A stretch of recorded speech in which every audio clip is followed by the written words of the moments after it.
Cristianismo começa dentro de casa, não começa na igreja. É fácil eu ser uma bênção aqui no púlpito. Quem vai dizer se eu sou uma mulher abençoada é o João. Porque o João me assiste nos meus piores momentos. Ele me vê fraquejando, ele me vê falhando, ele me vê no dia da ira, ele me assiste na TPM, ele já me viu doente várias vezes. Ele conhece toda a minha fragilidade, minha estrutura. Então só ele e os meus filhos podem dizer se eu sou crente ou não. Porque ser crente aqui no púlpito, gente, é fácil. Deus me deu um dom, Deus me deu uma habilidade. Eu posso falar, tem um tanto de gente que Deus está usando, mas não está aprovando. Porque Deus usa mula, Deus usa pedra, a obra dele não será parada por causa de homens. Agora, dura coisa é ser usado por Deus, mas não ser aprovado por ele. Grande ruína eu tomo sobre a minha própria vida, se eu estou interessado em ser usada e não aprovada. Porque o usado por Deus é aquele que vai dizer naquele grande dia, né? Mas em teu nome eu profetizei. Em teu nome eu expeli demônio. Em teu nome eu curei os enfermos. E aí, te conheço? Fica longe de mim. É simples assim, a Bíblia deixa isso muito claro, o Senhor deixa isso muito claro. Nem todo que me diz Senhor, Senhor entrará no reino dos céus, mas aquele que faz a vontade do meu Pai. Aquele que obedece o meu Pai. E se nós obedecemos a Deus, é impossível. Se vocês dois, casal, se vocês dois estão obedecendo a Deus, é impossível o seu casamento não colher os frutos dessa bênção. Pois é, Helena, mas lá em casa só eu obedeço. O outro nem crente é. Então, a bênção de Deus entra pela sua obediência. Quando Deus trabalha, Ele precisa da obediência de um. E Ele pode transformar a sua casa pela sua obediência. Então, para de colocar a responsabilidade no outro. Às vezes você está aqui nesse encontro hoje, seu marido nem quis vir, sua esposa nem quis vir. Não se preocupe com isso. Preocupe-se em você ser uma bênção. Gente, a salvação é individual. E a gente preocupa muito nesses dias com a salvação do outro. A vida do outro. Engraçado, a gente não preocupa com o outro quando é para orar pelo outro. A gente não ora pelo outro, mas a gente preocupa com o pecado do outro. Nossa, você viu a saia da irmã? Nossa, você viu a tatuagem do irmão? E o piercing, e o alargador, e a sua língua. O Senhor não nos habilitou como juízes. Ele falou que nós não temos habilidade para julgar. Esse não é o nosso papel. Quando a Bíblia fala de nós julgarmos, ela usa essa palavra, ela está falando de discernirmos entre o bem e o mal para a gente.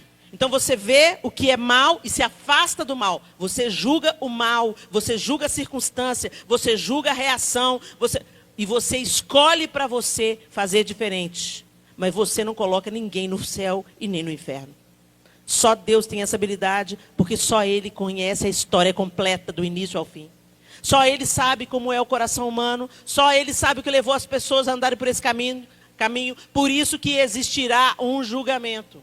E por isso que nós somos justificados em Cristo Jesus. Ou seja, nós não podemos ser justos em nós mesmos, pelo nosso próprio esforço. Nenhum ser humano é capaz disso. Então, em síntese, se preocupe com o outro, olhe para o outro para orar por ele, para ser resposta na vida dele. Mas você pare de olhar naquilo que o outro falha e cuide das suas próprias falhas. Se você se ocupar das suas próprias falhas, isso já vai ocupar o seu tempo o suficiente. Mal vai sobrar tempo para fazer uma hidratação no cabelo ou a barba. Porque lidar com as nossas próprias falhas, sermos aperfeiçoados em Deus, demanda tempo, entrega, rendição e preocupação diante de Deus com aquilo que somos e estamos nos tornando. Mas nós estamos tão ocupados com a vida dos outros, que não cuidamos do nosso próprio pecado, das nossas próprias falhas, não somos aperfeiçoados no nosso caráter, porque estamos preocupados com a vida alheia. E isso começa dentro de casa. Ah, porque meu marido é isso, meu marido é aquilo, meu marido é aquilo outro. Eu me esforço sozinho. Você não vê o seu pecado. Você não vê a sua murmuração. Você não vê a sua incredulidade. Você não vê a sua falta de fé. A falta de esperança. Você não vê a sua rispidez. Ah, mas minha mulher, vou te contar, viu? Quando a gente era solteiro, era uma gracinha, era uma princesa. Agora tá uma mocreia. Fala só bobagem, me xinga o tempo inteiro. Eu já chego dentro de casa, ela já fica me enchendo a paciência. Mas você não vê que você é grosso, que você é duro, que você não é mais aquele cara romântico, que se lembrava das datas. Você vai com casca e tudo. Quer ir para os finalmente sem preliminares, usa a outra. Não presta atenção, liga no automático, ela está querendo abrir o coração para você, falar como ela se sente, você fala assim, aham, mas a gente vê que você está totalmente desligado. Trata a sua esposa como se ela fosse sua empregada doméstica. A gente costuma colocar o holofote no defeito do outro, mas a gente ignora os nossos próprios defeitos. Então cuide de obedecer a palavra de Deus, que quando você começar a amar a Deus, obedecendo a Deus, a bênção começa a entrar pela sua vida. A nossa oração tem que... Sabe, às vezes a gente leva o cônjuge diante de Deus, quase que a gente pede para matar. Uma amiga minha fazia isso. Ela voltou para o evangelho, depois de muitos anos, desviada. Nesse tempo que ela estava desviada, ela casou com um cara que não conhecia Jesus. E aí, depois que ela voltou para Jesus, arrependida, quebrantada, começou a frequentar a igreja, o marido dela nem aí, achando que ela estava ficando esquisita, ficando feia, que ela não queria mais tomar cerveja com ele. Aí ela chegava da igreja, o marido começou a se irritar com ela, falou assim, e aí, deu dinheiro lá para o pastor? E aí ela devolvia na mesma moeda. Aí um dia ela estava orando diante de Deus, Deus, acaba com ele, leva ele, que eu casei com o homem errado. E Deus, ela estava dirigindo, orando, e Deus mostrou uma grande ferida no braço dela. Foi tão real que ela levou um choque, parecia um queimado. E ela levou um choque assim, e Deus falou assim, a ferida é você. Quando eu curar você, eu curo seu marido. Porque você conhece a palavra, mas não vive a palavra. Começa a orar pelo seu marido. Aí ela começou a orar pelo marido, e ela levava ele em condenação diante de Deus. Senhor, ele faz isso, ele faz aquilo, ele fala mal do seu servo. Não é assim que é para você orar por ele. E Deus mudou a oração dela, e essa mulher começou a abençoar esse homem, começou a orar por esse homem. E aí um dia, ele comprava cerveja, ela abria a cerveja e jogava tudo na pia.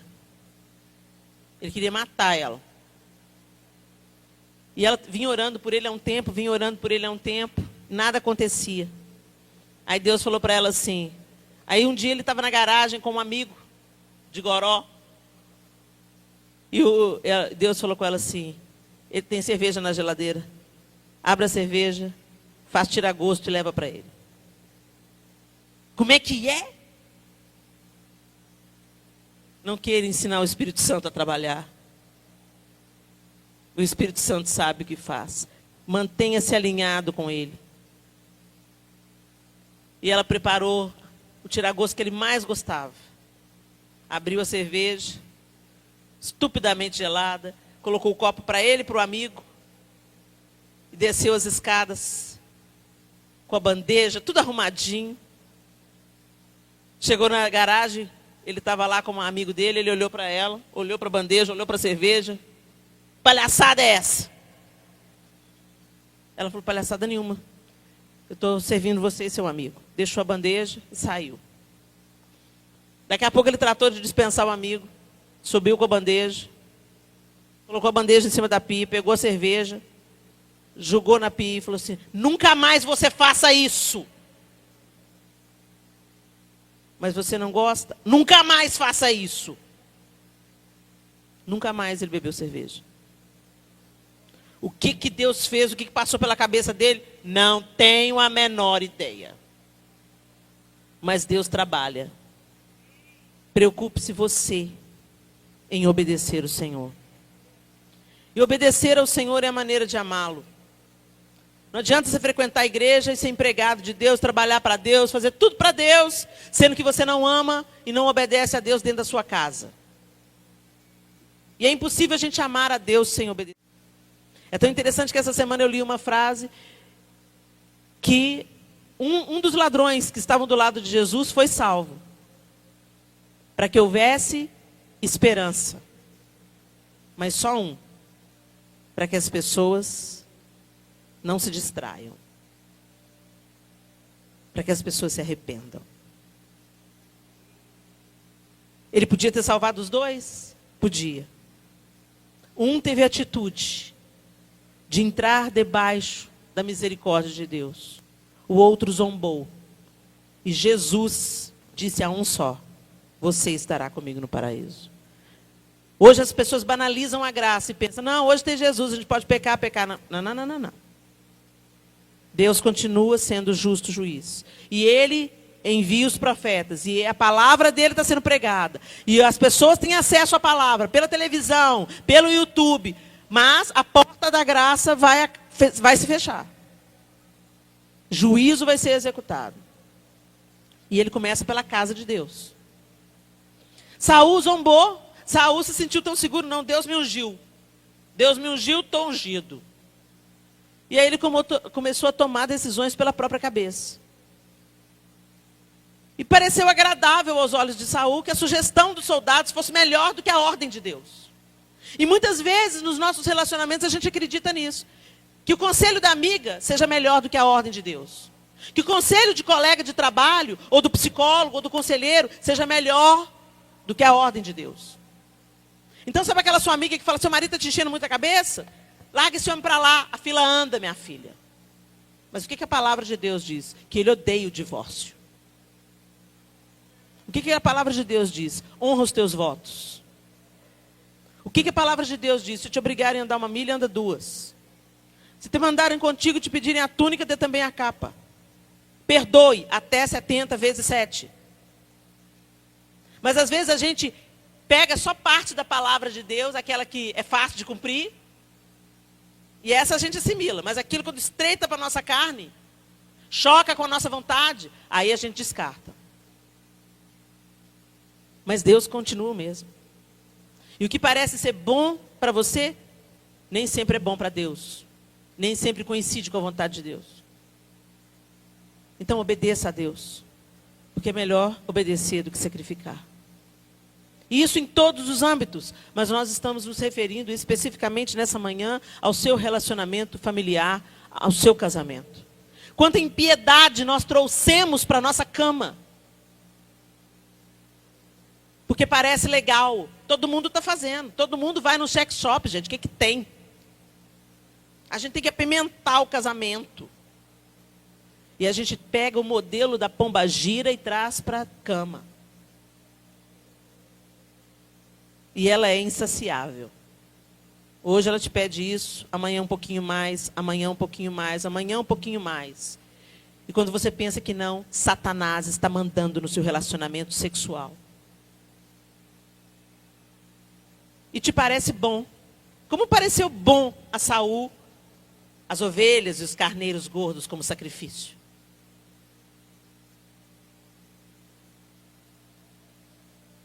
Tem muita coisa boa na nossa vida que tem que ser abandonada para que o melhor, o excelente, tome lugar. Eu não estou falando... Gente, eu estou falando aqui com adultos, então eu não vou ter meias palavras. Nós todos aqui somos casados, somos adultos. Não vou dizer meias palavras. O modelo de Deus é sempre o melhor. Não tem sem graça no modelo de Deus. Se o seu sexo ficou sem graça, e você teve que buscar reforço, tem alguma coisa errada aí. Porque o padrão de Deus é o melhor. A sexualidade não precisa de ninguém pendurado num lustre, não. Nem vestido como uma prostituta. O sexo pode ser extremamente prazeroso. E Deus deu para a mulher um órgão que não tem nenhuma utilidade, a não ser sentir prazer. Então Deus quer que nós mulheres nos alegremos com o sexo. Quando você lê Cantares, aquilo não é uma linguagem figurada, não. Aquilo está falando de prazer sexual.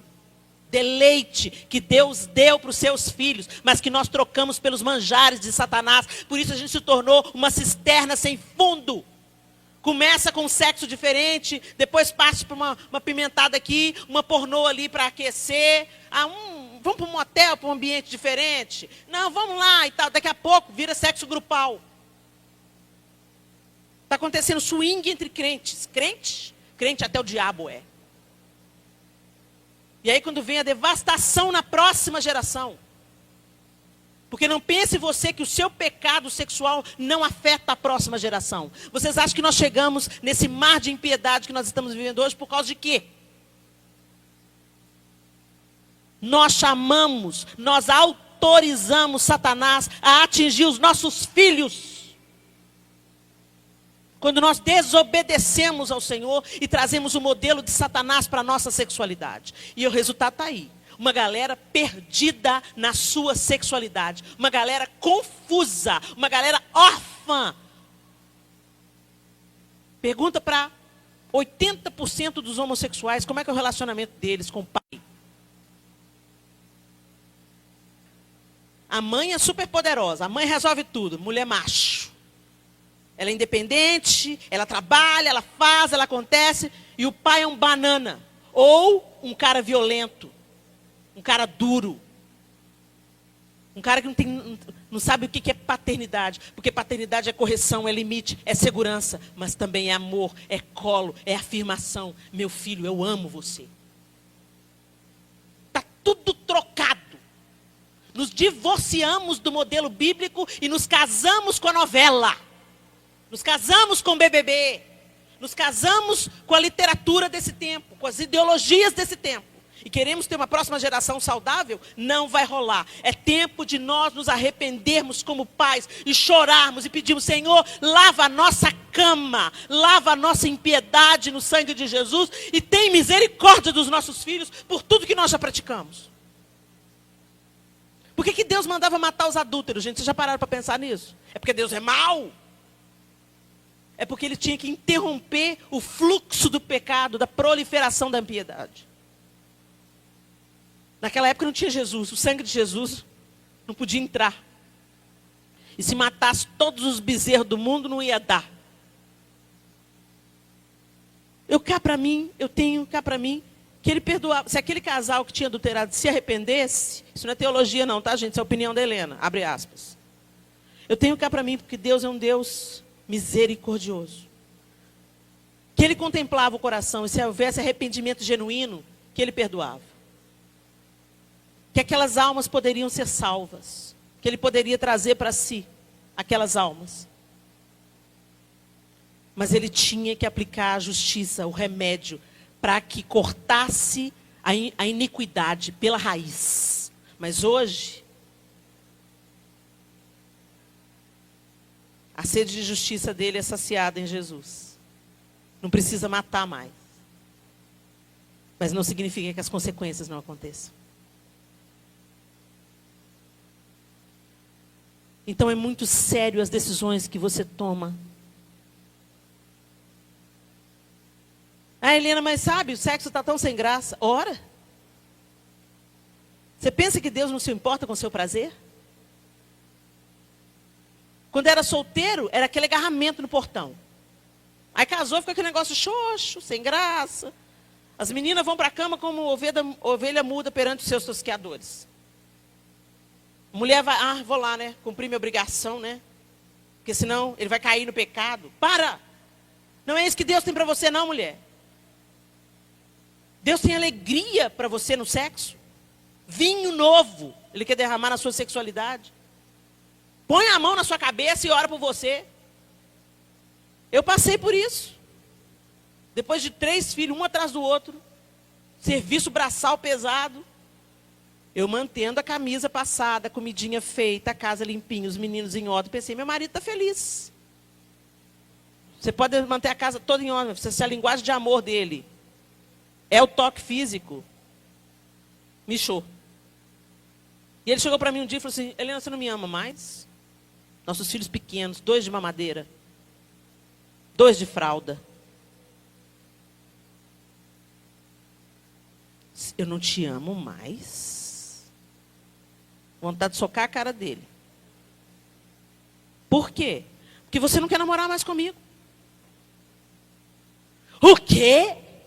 Você só pensa nisso. Fiquei brava com ele. Me senti injustiçada, vítima. Gente, não sei por que eu estou falando isso aqui. Você não estava no roqueteiro, não, tá? Mas Deus sabe. Recebe a parte que te cabe aí. Me vitimizei. Como que ele não me entendeu? Eu estou mantendo a casa arrumada, os meninos limpinhos, as camisas passadas, a comida preferida no prato. Como é que ele fala que eu não amo? Aí fui chorar minhas pitangas para Deus. Deus, fala comigo. Fala com meu marido. O que está acontecendo? E aí ele me deu Coríntios 7. O corpo da mulher não pertence a ela, senão ao marido. O que é isso? Complô? Vocês dois se uniram contra mim?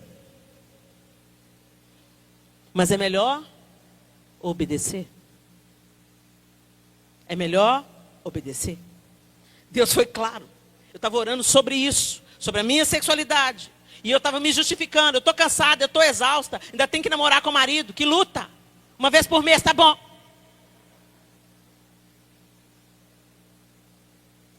Aí eu orei, Senhor, eu quero te obedecer. Então põe a mão aqui, Senhor. Põe a mão em tudo que o Senhor precisa pôr. Porque o Senhor me comprou por inteiro. O Senhor comprou minha alma, meu corpo, meu espírito. Meus hormônios pertencem ao Senhor. Pai, me ajuda aqui, porque eu não estou sentindo nada.